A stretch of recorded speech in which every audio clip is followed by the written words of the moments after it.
What's up guys, Jonny May here, and welcome to this week's quick tip where I'm going to teach you the exercise that transformed my playing as a jazz improviser. Now when I first started playing jazz piano, let's say I was soloing in the key of C, I would basically use all white notes.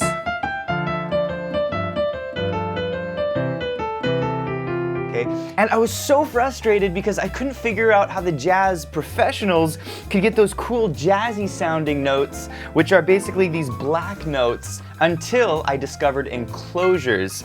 And enclosures are basically a very simple way to get some of those very cool sounding jazzy notes without having to learn a ton of scales. So in today's quick tip, I'm going to teach you an exercise to help you practice your enclosures so that you can take your improvisations to the next level. So let's go ahead and dive in. So basically what we're going to do is we're going to improvise over a C major 7 chord. Go ahead and play this with me. We have C, E, G, and B. Okay, this is a C major 7, and this is the chord you're going to use if you want to improvise using your white notes, or what we would call our C major scale. Now, when I was first learning jazz, if I was playing this chord, I was playing these white notes.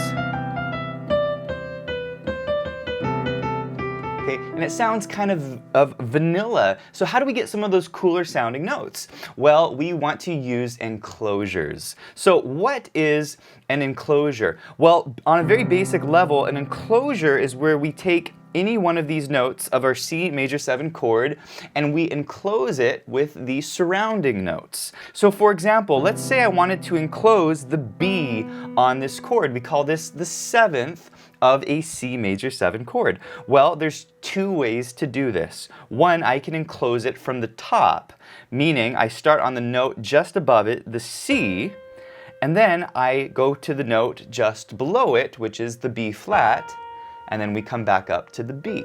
Okay, so we're enclosing or surrounding the note. I call this an upper enclosure because we're starting on the upper note above whatever note that we're targeting in our enclosure. Okay, so that's called an upper enclosure. We can also do what I call a lower enclosure, which is basically when we start on the neighboring note just below our target note. So we'll start on a B flat and we'll come up to C and then we'll land on our B. Okay, does that make sense? So you can go ahead and do this. This is an enclosure on the 7th of a C major 7 chord, and I would practice both the upper enclosure, C, B flat, and B, and then the lower enclosure, B flat, C, and B.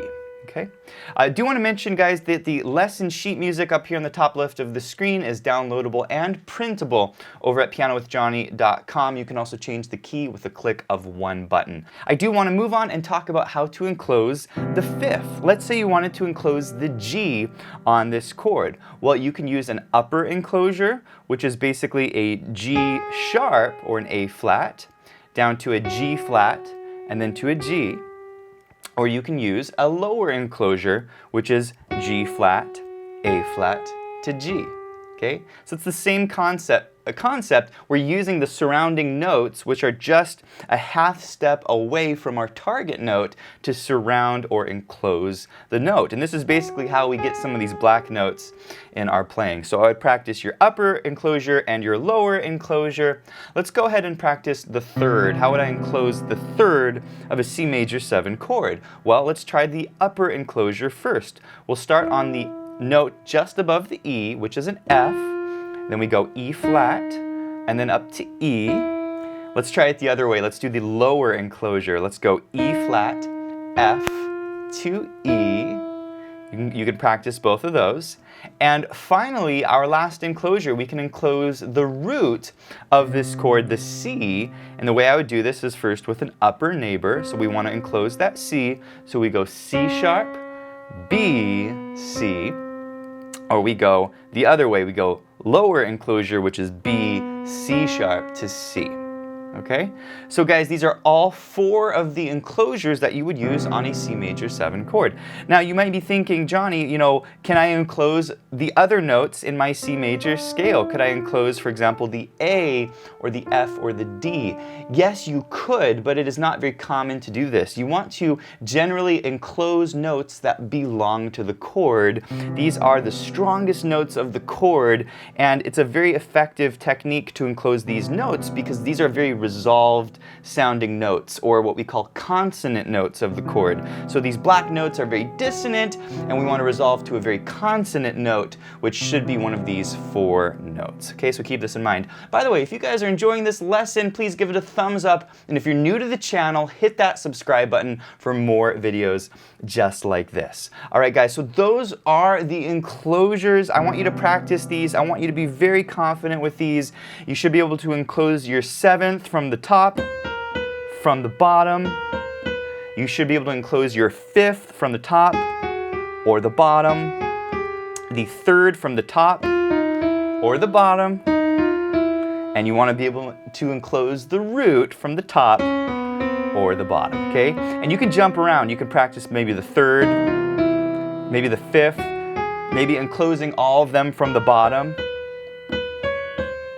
Okay, and then go the other way. Maybe enclose all of the notes from the top. So enclose the C from the top, and enclose the B from the top, and the G from the top, and the E from the top. Okay, so you really want to practice this. This is going to be huge before you start the exercise. Now, I do want to mention we do have a great course on enclosures called Bossa Nova Soloing. We do talk about enclosures there, and we also talk about this technique in our 251 soloing course. I'll put a link to both of those below, but I do want to move you on to the exercise to master enclosures. And so this is my chord enclosure descending exercise. Okay, and here is the way it works. Basically, we're going to start on a high C, and every 2 beats, we're going to enclose a note from the chord going down. Okay, so on beat 1, we hit the C. On beat 3, we hit the B. That's the next note down of a C major 7 chord. Then we're going to enclose the G on beat 1 of the next measure, and then we're going to enclose the E on beat 3. Okay? So once more, this is beat 1, beat 3, beat 1, and beat 3.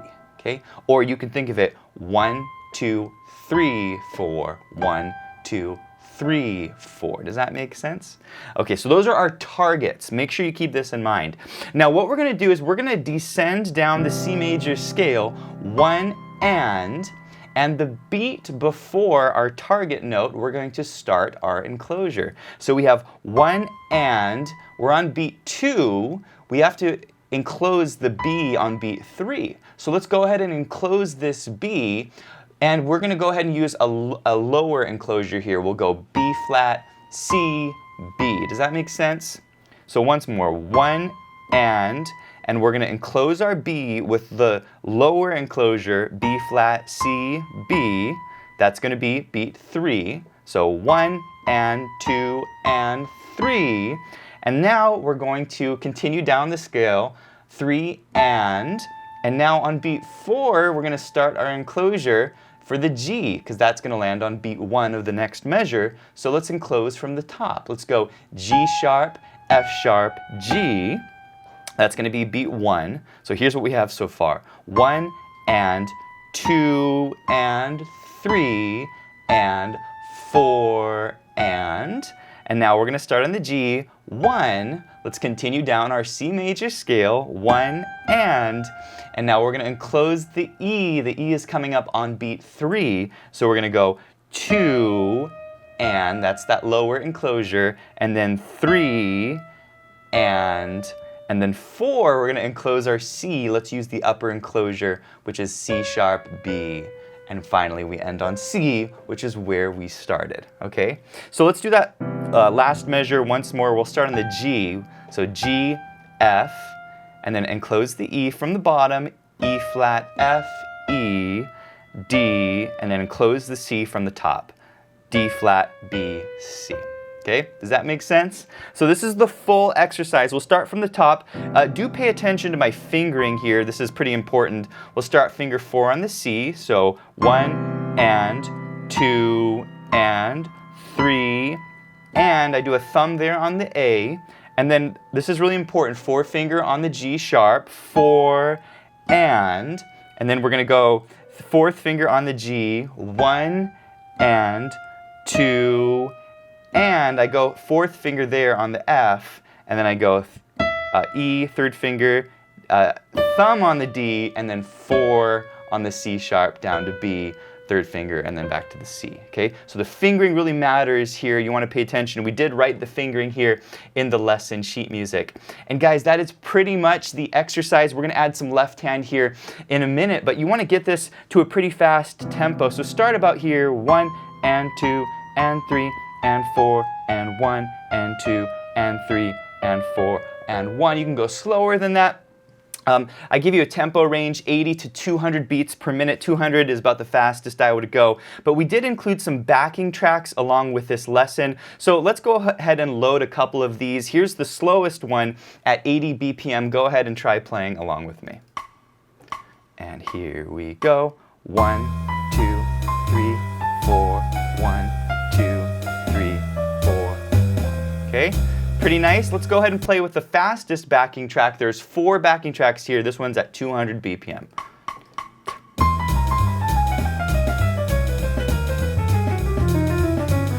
All right, nice work. These backing tracks are downloadable at pianowithjonny.com along with the lesson sheet music. I'll put a link to both of those below. The final thing here is to practice some accompaniments in the left hand. You can either do a beginner accompaniment, which is a shell accompaniment, root, chord like this in your left hand, C up to the E and the B. We call this a chord shell, okay? And it's a very simple way of playing the chord. You can do this with the exercise.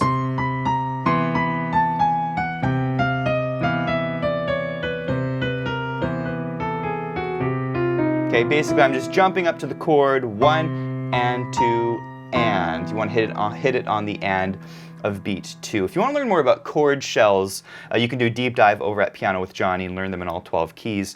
You can also do a more interesting sounding left hand. Okay, with what are called rootless voicings. And this is basically a very pretty way of playing a major chord in jazz, E, G, A, and D. We call this a C major 6-9 chord, okay? So you can also jump up and grab this.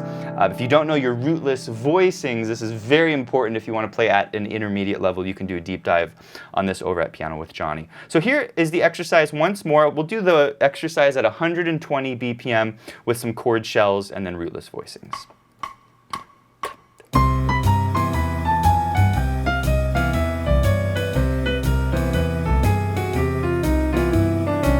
Okay, let's go ahead and play some rootless voicings now. Here it is.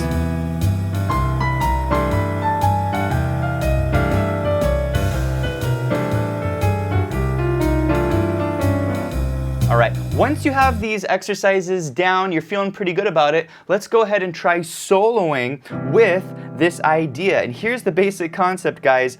Anytime you're about to hit a C, E, G, or a B, you can enclose those notes. So if I'm playing a line, 1 and 2, like that, I can delay that E, 1 and 2 and 3, and enclose the E.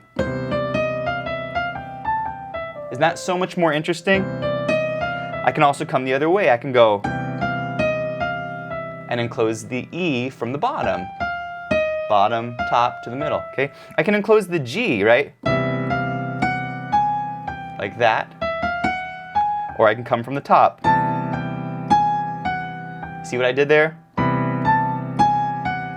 Or I can enclose the B. Isn't that interesting? And so now my solos can sound more interesting. Check this out.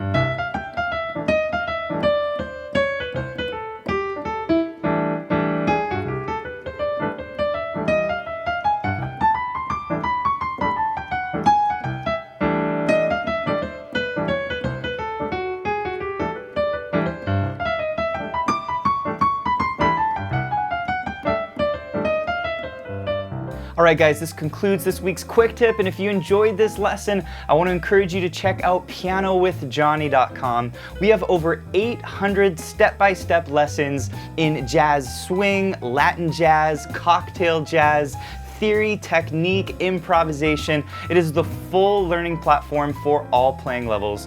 Also, be sure to check out the Piano with Jonny membership. This gives you unlimited access to all of our courses, plus you get to be part of our live monthly events, including our live Q&As, our live workshop lessons. We do student assessments where you can send me a video and I'll give you personalized feedback. We do weekly challenges, student collaborations, and we have a ton of fun. So go check out Piano with Jonny, and I'll see you in the next one.